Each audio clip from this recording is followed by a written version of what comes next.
Hello, everybody. Thank you very much for joining me for another Alfred Hitchcock Presents review. Today I will be talking about Season 3, Episode 12, Miss Paisley's Cat, starring Dorothy Stickney as Miss Paisley. And this is an average episode in my opinion. Dorothy Stickney gives a really solid performance as Miss Paisley, and this episode is paced pretty well. The plot is somewhat interesting, but unfortunately the thing that hurts this episode for me is the tone.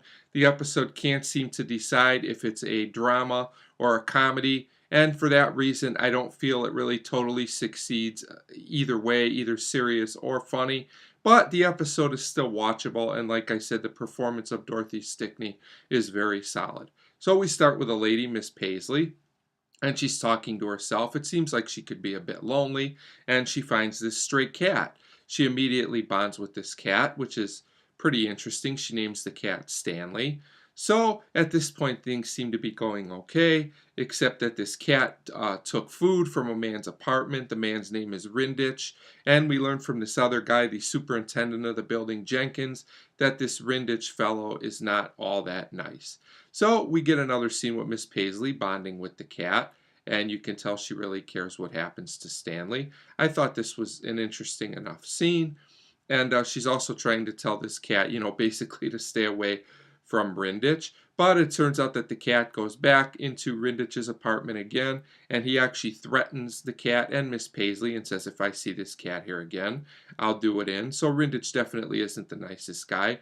We also learn at this point that Rindich is a bookie. So at this point, we get kind of an interesting scene where the cat has a confrontation with a dog, and we learn that the cat can take care of itself, at least against other animals. But what's more important here is that once again we see how Miss Paisley feels about this cat. So at this point, we go to the next scene, and it turns out that the cat Stanley is missing. Miss Paisley's looking for him. And she goes to Jenkins, the superintendent, about this. Jenkins says, I have to show you something. And it turns out that the cat's a goner.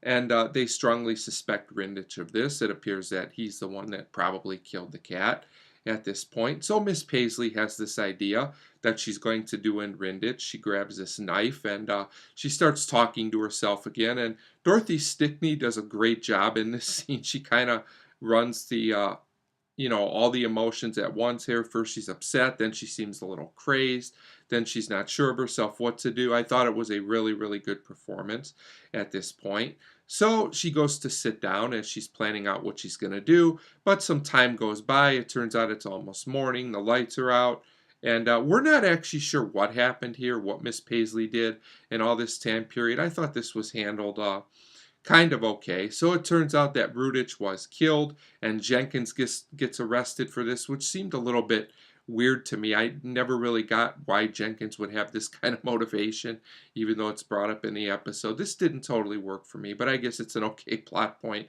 if you just go with it. So at this point, we're wondering, did Miss Paisley really do this or not? And she's wondering the same thing. So we go to the next scene, and Miss Paisley feels she has committed this crime of murder.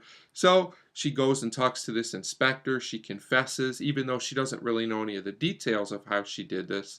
So, of course, with the evidence not adding up and leading to Jenkins, the inspector really doesn't believe her. So, he says all the evidence leads to Jenkins, who we find out later winds up getting executed for this crime. So we go 6 months into the future at the end of the episode, and Miss Paisley finds the cat's collar. So this conveniently makes her remember everything she did. It turns out she did kill Rindich, and she tells us how she did it and what she did with all the evidence. She threw it like in the water or something, I think. It was kind of interesting, but I don't know about anyone else. I would have liked to actually see this happen instead of her just telling us what happened. It felt kind of strange at this point, but I guess the episode would have had to be longer in that case. I guess it was fine. So at this point, Miss Paisley leaves with the collar and also says she likes the new superintendent a lot better, which was a strange attempt at humor that kind of worked. Like I said, the tone of this episode's kind of all over the place. It can't really decide totally what it wants to be. But the episode kind of has an interesting plot and it's fast-paced, and Dorothy Stickney's performance is really good. So overall, Miss Paisley's Cat is kind of a mixed bag for me, and I'm going to give it a 2.5 out of 5. It's definitely not an essential episode, but if you want to watch it, it's an okay, entertaining enough episode, in my opinion. So 2.5 out of 5 for Miss Paisley's Cat. And as always, thank you very much for watching.